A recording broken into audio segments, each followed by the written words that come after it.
Hello everyone. Now let us see the definitions of IGST Act. Now every word is not defined in IGST Act.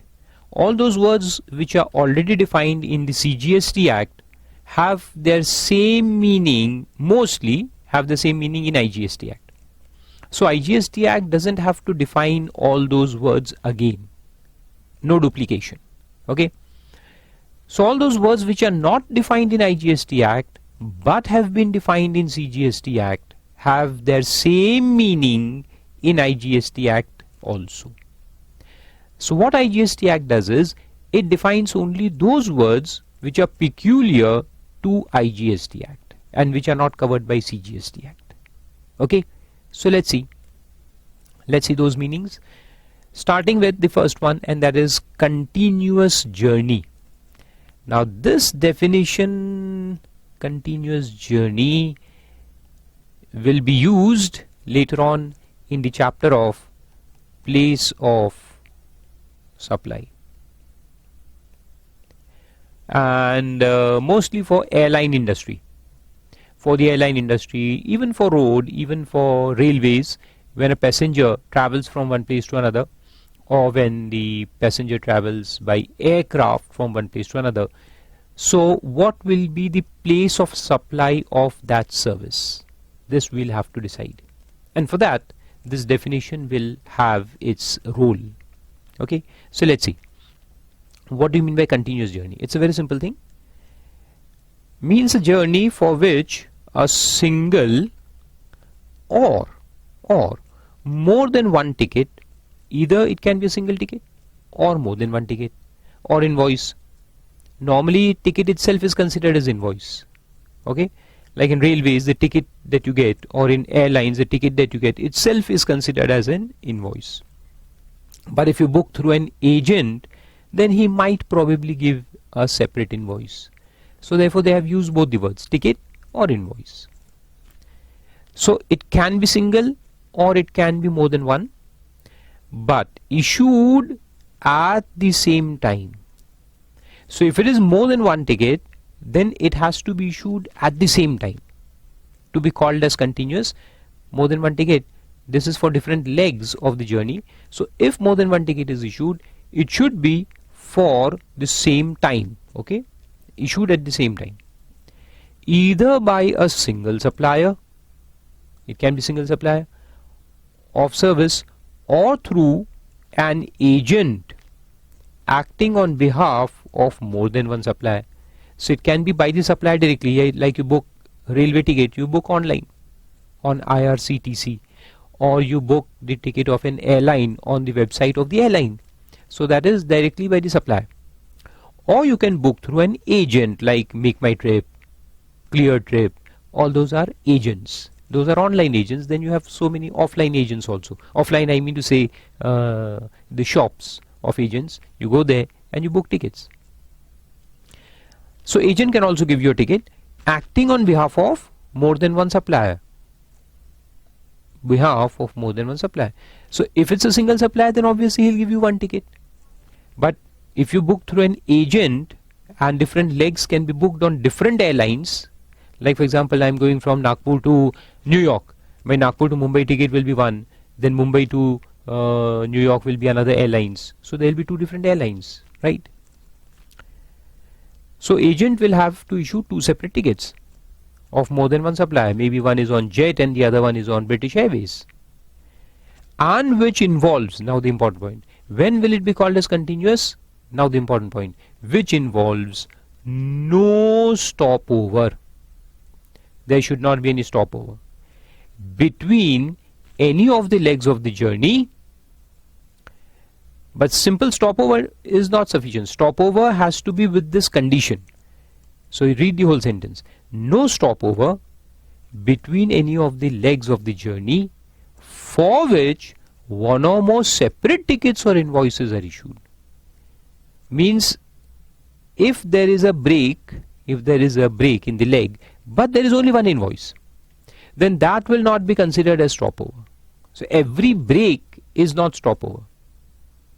Like for example, but you underline first this. for which one or more separate tickets or invoices are issued. And what is stopover, that also you see. Then I'll explain with different examples.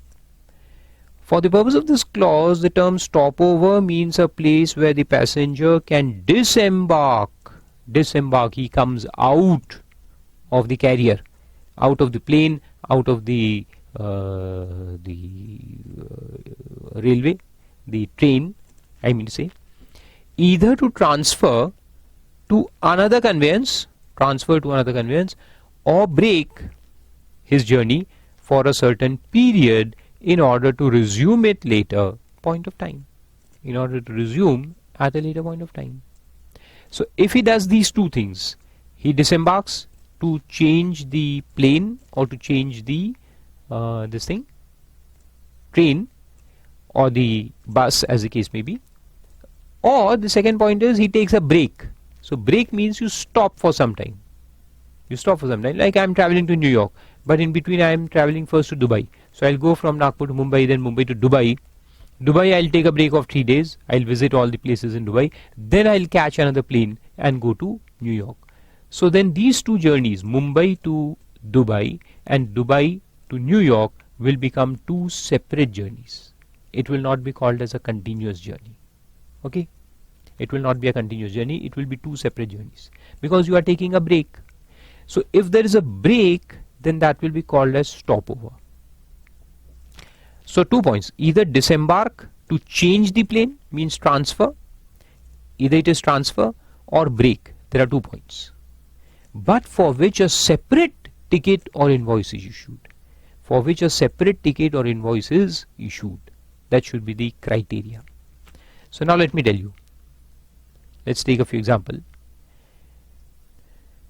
Okay, so first we'll take a simple example. You are going from Mumbai to Chennai. So you catch a flight from Mumbai to Chennai. So it's a straight flight, a direct flight. So this will be, you'll get one ticket for this. So this will be called as a continuous journey. Okay, simplest point. So CJ here means continuous journey. Okay. Now second example, you are going from Mumbai to Chennai. You will stay there for 3 days, means you are going to take a break, and then from Chennai you will travel to Bangalore. Okay, so you have booked a ticket on maybe Indian Airlines or Jet or Indigo or SpiceJet or whatever airline is there. So you have booked 2 flight tickets, one from Mumbai to Chennai, and then after 3 days there is another flight from Chennai to Bangalore. Like I go on all India tour conducting different seminars, so I book 10-15 different flights.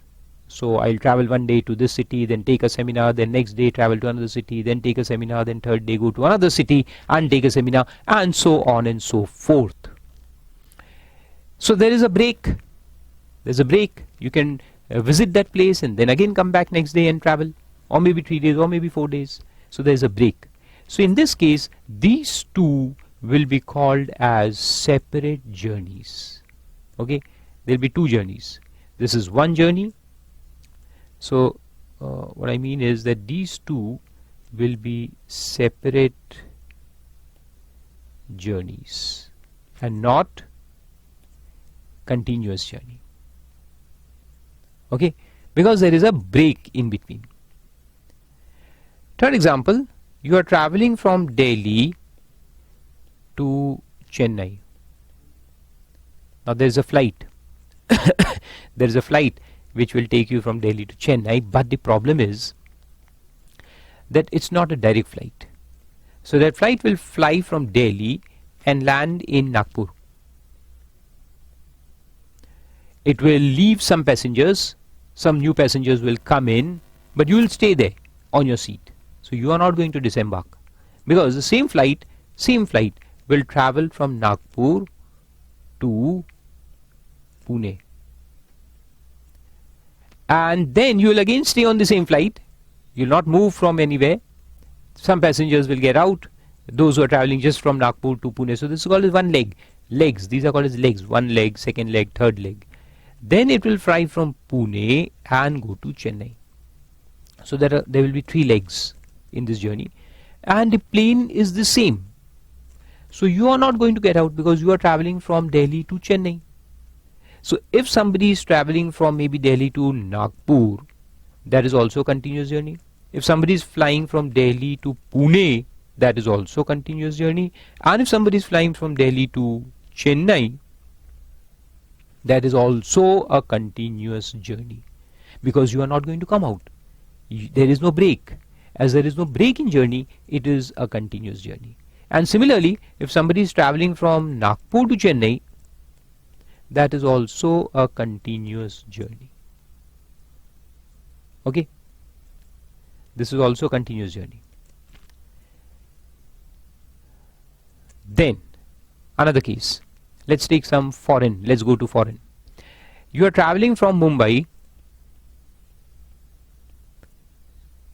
to New York,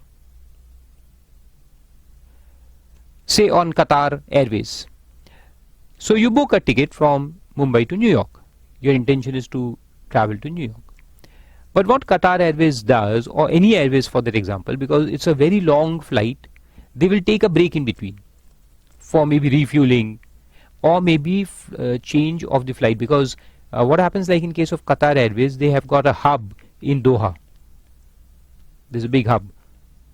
So what happens in a hub is that there are many people from different places in the east who want to travel to New York. So they will run small flights from Mumbai to Doha. So from Mumbai maybe a 200-seater flight, 300-seater flight, Airbus 320, they fly these. Then from Delhi also, from Calcutta also, from another place. So they can collect so many passengers from so many places in Delhi, in Doha, from across India, all different flights coming to Doha.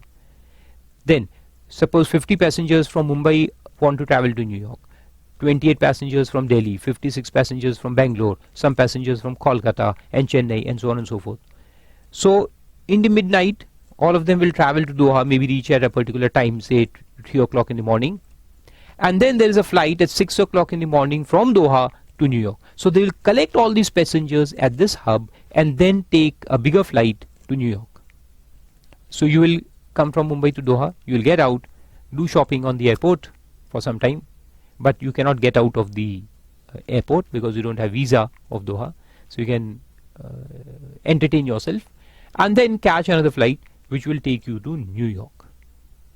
Now in this case, though we are coming out of that plane, remember this point, though there is a change in flight, but it does not require issue of a separate ticket, because you are going to stay inside the airport for some period of time, maybe 3 hours, maybe 4 hours, maybe sometimes 5 hours. There's a gap, but you're not going to go out.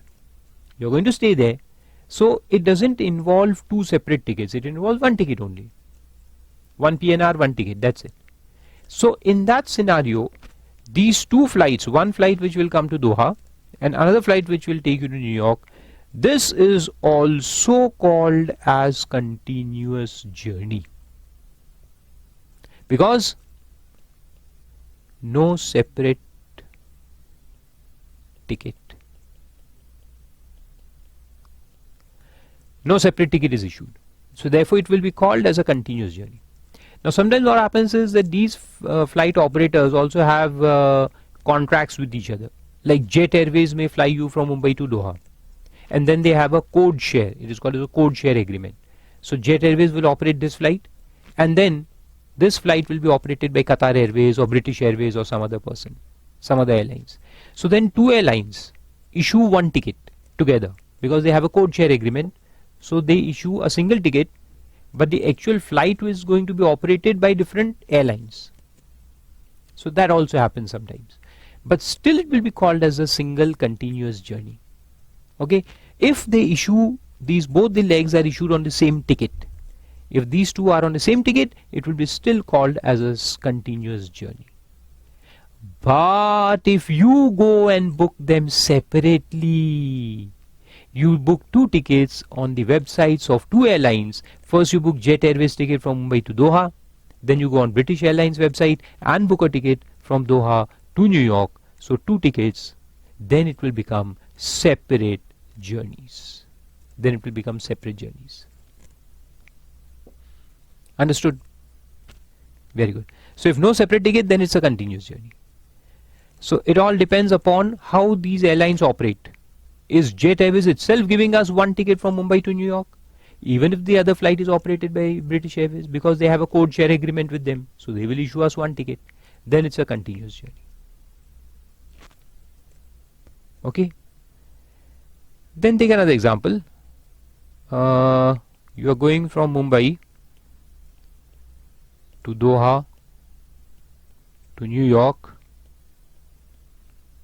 and then you'll get down at New York, you'll visit the whole of USA. So next flight will be from New York to, after some time of course, first you will visit New York, then you will go to Washington DC, then you will go to LA, Los Angeles and California and so on and so forth, and then you will catch a flight from Los Angeles back to Doha and to Mumbai. So that is your return flight. So in this case, will we call this continuous tour as continuous journey? No. This one leg, if same ticket is issued, 1 ticket is issued, so here to here you will have 1 continuous journey, 1 CJ, 1 continuous journey.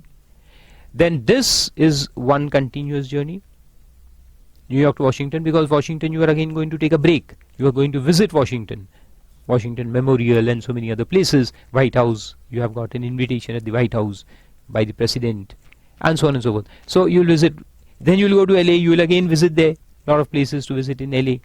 So this is 1 continuous journey. And then from LA there is a return journey which will have a stop in Doha, but not a break, because this is again 1 ticket. So if this is again 1 ticket, then this continuous will be called as 1 continuous journey. Right from LA to Mumbai will be 1 continuous journey.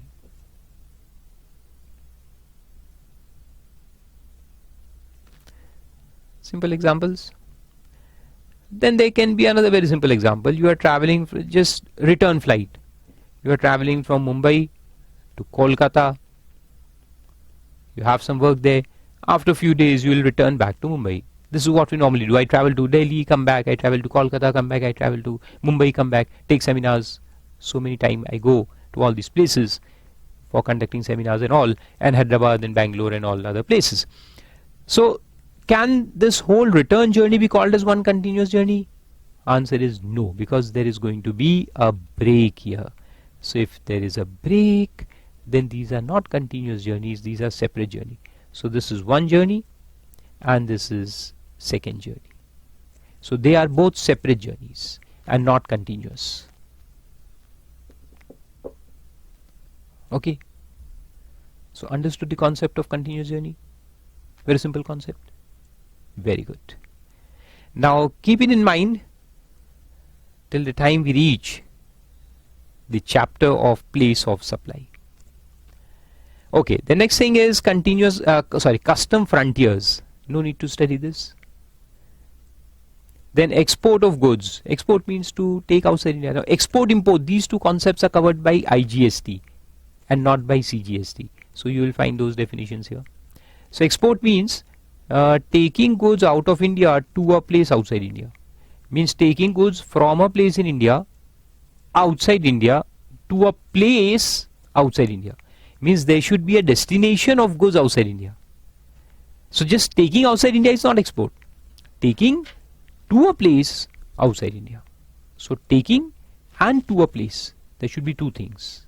The goods should move from India and it should have a destination outside India. Now there are a few interesting words used here before these 2 main points, with its grammatical variations and cognate expressions.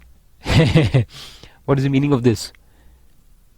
See, here we have used the word export, but sometimes you may use the word dispatched, somebody may use the word taken outside India, somebody may use a different word, but having the same meaning.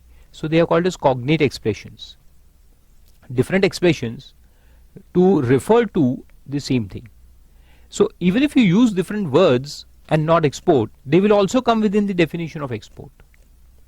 So therefore it's written export with its grammatical variations. Grammatical variations means the different variations of the word export. Exporting, exported, under export. So you may use different variations. They all mean the same thing. And cognate expressions means different expressions, different words which are used, synonyms you can say, of export. Then next is definition of export of service. Another interesting definition. Means the supply of any service when, now this is interesting one, you can remember it because question may directly come on this. What is export of service? Supplier of service is located in India. First condition. Supplier, where is the supplier? In India. Farooq sitting in India. Recipient is located outside India. My student to whom I am teaching, maybe online, is outside India. It may happen because I am going to start now the classes for CPA and CFA. So I will be teaching to foreign students. Yes, that's a possibility. Then place of supply is outside India. The place of supply. So place of supply, the word place of supply, we'll have to study the whole chapter of place of supply. POS. Okay. So the POS as per the chapter of place of supply should be outside India. So I'm in India, the recipient is outside India, and the place of supply should also be outside India. And the payment for such services has been received by the supplier of service in convertible foreign exchange. The payment should come in convertible foreign exchange. Okay, in dollars, euros, pounds, and so on and so forth. And the supplier of service and the recipient of service are not merely establishments of a distinct person in accordance with explanation 1 to section 8. Means the supplier and the recipient are not merely establishments of the same person. What it means is that if Farooq Classes India gives some service to Farooq Classes of USA. Now if I have a branch in USA and my Indian office gives service to my foreign office, then as per the law we are considered as distinct persons. Now this is a very interesting point. Let me explain with a detailed example. Farooq Classes India office and Farooq Classes USA office. Okay. Now Farooq Classes India office gives a service to Farooq Classes USA, and both are owned by the same person, this poor person Farooq. Okay, both the offices are owned by the same person. Now what the law says, that for the purpose of levy of tax,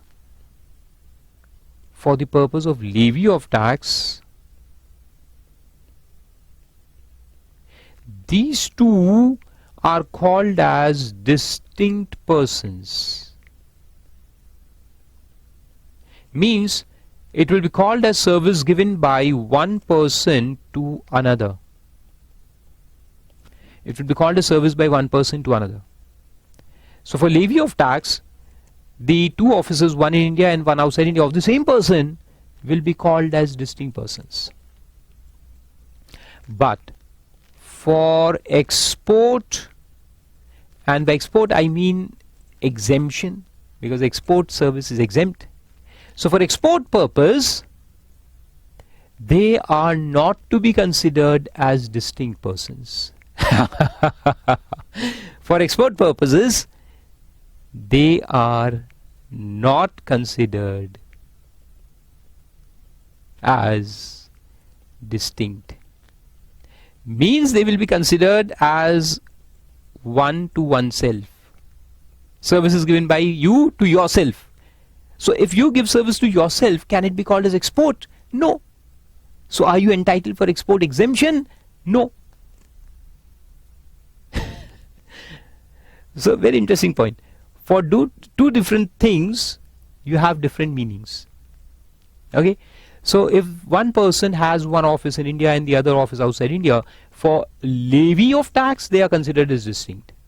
So that means the tax is imposed because the service is given by one person to another. So when one person gives service to another, the tax is imposed. So for imposition they are considered as distinct, so tax is levied. Okay, it is levied. But now the question is, if it's levied, then fine, then can we call it as export? If it's export, then it will become exempt. So government says no. For export purposes, if they are just two distinct entities but owned by the same person, they will not be considered as two, they will be considered as one. It means it is not an export. So if it doesn't qualify as an export, you are not going to get the exemption. Means it will remain taxable. So it is not an export. No export, no exemption. Interesting.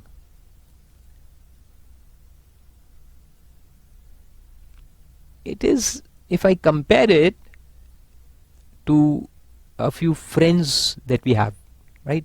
All of us have some friends. When it comes to giving a party to somebody, party means the party, the real party, then they don't consider us as their friends, right? But when it comes to attending our party, they consider us to be their good friends and they come to take the party, right? So it's like the same thing. Interesting. So understood? So these conditions have to be satisfied to be called as export of service. One, the supplier should be in India, the recipient should be outside India, the place of supply should be outside India, and the consideration is received in convertible foreign exchange. So 4 conditions. And one is an exception, that if they are just two entities of the same person called as distinct entities, it will not be considered as export. Means this recipient should not be your own entity. He should be somebody else.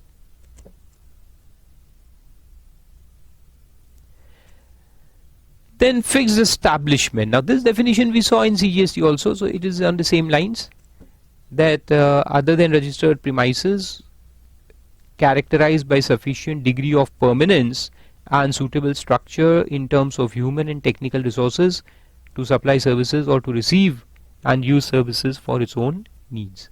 So that will be called as fixed establishment. There should be a permanence there. Like in income tax we call it as PE, permanent establishment, right? So that is the concept of fixed establishment here in GST. It should have some permanence, there should be some structure, it can be on rented, it can be owned as the case may be. Then you have to have certain employees there on full-time basis for a long term, working there. There should be business operations happening there. Then it will be called as fixed establishment. Human and technical resources, computers and so on and so forth should be there to enable them to work. The next is definition of import. Import is the opposite of export. So now you are bringing goods into India from a place outside India. So import is defined as, with its grammatical variations and cognate expressions, means bringing goods into India from a place outside India. Means you are bringing goods from New York to Mumbai. So you are bringing in India from outside India. So that is import. Very simple. And import of service again becomes important. Means supply of any service where the supplier is located outside India, recipient is located in India, and POS, the place of supply, is in India. Place of supply should take place in India. If POS is outside India, then it is not import service. The next is intermediary. Intermediary means the agents basically. So it is given there, means a broker, an agent, or any other person by whatever name called, who arranges or facilitates the supply of goods or service or both or securities between two or more persons, but does not include a person who supplies goods or service or both on his own account. One who buys and sells, he will not be called as intermediary. So intermediary means who does not act on his own account, who acts on behalf of his principal, is called as intermediary. Very simple point. The next definition is 214, location of the recipient of service. Where is the recipient located? Very simple. Where the supply is received at a place of business for which the registration has been obtained, the location of such place. Now the same definition we saw in CGST also. Okay. So in case of registered premises, the place, the registered place. Where supply is received at a place other than the place of business for which registration has been obtained, that is fixed establishment elsewhere, the location of such fixed establishment. So either the registered place or the fixed establishment, if service is received somewhere else than that place. Then where the supply is received at more than one establishment, then what we do is most directly concerned. We take that establishment which is most directly concerned with the receipt of the supply, means where the majority of the supply has been received, the main beneficiary of the service, you can say, are in the absence of such places the residents. So lastly we see the residents. So 4 points. And similarly the reverse definition of supplier, location of supplier, again those 4 points. Registered premise or the fixed establishment, or if from more than one, if provided from more than one establishment, then the one which is most directly concerned, and in the absence of any such thing, the residence. So very simple definitions. Then comes an interesting definition for the first time. Non-taxable online recipient. Here you write your name. You write your name, whoever you are. Rahul, Rushabh, Amrita, or whoever you are. Write your name. So you are this person, non-taxable online recipient. So when you take services online from any foreign websites, by making some payment also, but you, the recipient, are not a registered entity, right? You are not registered in GST, you are just a student. So you are called as non-taxable online recipient of service. So you are one person. The other one is the government itself. So see, means any government, local authority, governmental authority, or an individual. So this individual means you, Rahul and Amrita, or any other person not registered. Any other, it can be any other person also. It can be a partnership firm also, which is not registered and receiving online information and database access or retrieval service. That is in short called as OIDAR service. Basically, right now you remember any service that you take from foreign websites, data receiving services. Like you watch a movie on Netflix, that is this service, OIDAR service. In relation to any purpose other than commerce. In relation to any purpose other than commerce. So you are not receiving it for the purpose of your business. You are receiving it for your entertainment purpose, right? You are watching a movie, or you are reading a book, or you are reading something online. So you are accessing data online for not business purpose, any non-business purpose. So other than commerce, industry, or any other business or profession located in taxable territory. Because you don't have any business or commerce or profession in taxable territory. You are just an individual enjoying your movies, enjoying your other stuff online.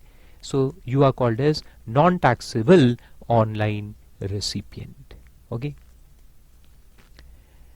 And for the purpose of this clause, the expression governmental authority means any authority or board or any other body set up by the Act of Parliament or state legislature or established by the government with 90% or more participation in equity or control, and for the purpose of municipality defined under so and so.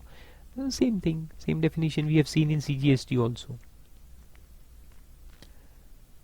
And then comes this main definition itself, online information and database access or retrieval services. Now this is a very interesting definition, though we'll read it here, but we'll discuss it in detail later on in a different chapter. Okay, there's a separate chapter on this, taxability of OIDAR services. So we'll discuss it there, but we'll just read it once so that you have some idea in your head. Okay, so it says means any service whose delivery is mediated means the delivery system. Like if I supply pipe water to you, so water will come in a pipeline. So this is a service. So you just imagine pipeline, that pipe as internet. Okay, so internet is that mode of delivery of service. So the service is given from outside India, received in India, and it comes through that pipe, that internet. Okay, so just imagine that pipe is the internet. So delivery is mediated by information technology over the internet or an electronic network, and the nature of which renders their supply essentially automated. Very important point, essentially automated, and involving minimal human intervention. There is no human intervention. Data is stored on a server, on a cloud, and you are just accessing that data. So there is no human interface. Nobody is going to give any service from there. Like it is not like architect sitting there and he is giving us plans on the internet. He is mailing us the plans. He is making the diagrams and plans and giving it to us, building plans. It's not like that. So if you take, for example, if I am teaching online, one-to-one, live teaching, live chats. So I have a student sitting there in US and I'm teaching him from India. Okay, so I'm going to teach him like, hey guy, what are you doing today? Come on, open this chapter and we'll study this point and this, so on and so forth. So, okay, leave the accent. So the point is that if I'm teaching him online, will it be called as OIDR? No, because it's a live teaching. I am a human being teaching him online. So that is not OIDR. But if we put all our lectures recorded in the cloud, okay, we'll put all the lectures in the cloud, and he is going to study from these pre-recorded lectures from the cloud. So he's going to just access the cloud and watch the lectures. So is there a human interface now? No. I have recorded, I've put all my lectures on the cloud. Now I am sitting in Switzerland enjoying my journey, and you are going to study sitting there in New York, just from my cloud. That's it. So then that will become OIDAR service. Okay, so that is the interesting part of it. What is OIDR? It is basically automated. The data is there and you are just accessing the data. Movie is recorded, it's kept on the cloud and you are just watching it. Or the music has been uploaded there, you are just going to download it, use it, hear the music. So there are many music channels, there are film channels, there are television serials, and there are so many things which are, and data, business data is also there, which is up on the cloud, and you have to just access that data. So that is OIDAR service, and we'll see some examples so you'll understand all these points. Involving minimal human interface. So there is no human interface, or even if it is there, it is very minimal, like just maintaining the cloud, just like that. And impossible to ensure in the absence of IT. Now this is important. Impossible. So it has made it absolutely impossible that this service cannot be given without internet, without technology. It's not possible to give without technology. Like I cannot, if I've got film in my computer, without technology, can I deliver it to you? Can you watch my movie? No. So IT is blood of the service. It is the lifeblood. It is the life of the service. Without IT, it's not possible. Okay, so impossible to ensure in the absence of IT, and includes electronic services such as. So now the inclusive part of the definition starts. So firstly they have defined what is OIDR. So it is delivered through internet or any other electronic network. So there has to be a network. It can be internet or it can be your own network, any kind of electronic network. Automation. So there's a network, there's automation, and it is impossible without the IT. Okay, so that is, these three are the main characteristics of this OIDR service, which defines that service. And then it says it includes electronic services such as. So these points that we are going to see here are just illustrations. They are only examples. So they are not exhaustively defining what is OIDR service. These are examples because they start with the word includes. Advertising on the internet. So there are advertising services. You just book the advertising like I do it. I use Google advertisement. Like Farooqa classes, we use Google advertisements. So we have to just put our ads online. There's nothing, you just upload it on the cloud and then people can watch. Okay, and I have to pay for these ads to Google. So that will come there, advertising. Then providing cloud services, all the cloud-based services. Then provisions of ebooks like Kindle and all. Ebooks, movies, music, even software. Software is uploaded on the site and you have to just download it. Like we have so many softwares, they are uploaded on the cloud. And if you want to use it, we just have to download it from there. Even Microsoft Office, we can just download it and then start using it. So software and other intangibles through telecommunication network or internet. Then providing data or information, retrievable or otherwise, to any person in electronic form through a computer network like news. There are news channels which are online. You have to access the data. Then online supplies of digital content. Online supply of digital content like movies, television shows, music and the like. Digital data storage. All the data. Nowadays you get free data. If you have a Google account, you have Google Drive, which allows you to store something like 15 GB of data. But if you want more, you have to pay for it. In Apple we have got only, we get 5 GB of data on Apple Drive. If you want to store more there, iOS Drive, then you have to pay for it. Then online gaming. All those things are there. So you just read it here and then we'll discuss later on. What is the taxability of this OIDR, that you'll understand later on. Then output tax means the tax on your output services and output goods. So it says means integrated tax chargeable under this act on taxable supply of goods or services or both made by him or by his agent, but excludes tax payable by him on reverse charge mechanism. Reverse charge is also tax, but that is not called as output tax. That is actually input tax, but you pay on reverse charge. So RCM cannot be called as output tax. Then special economic zone, no need to study. Special economic zone developer means the one who develops it, no need to study.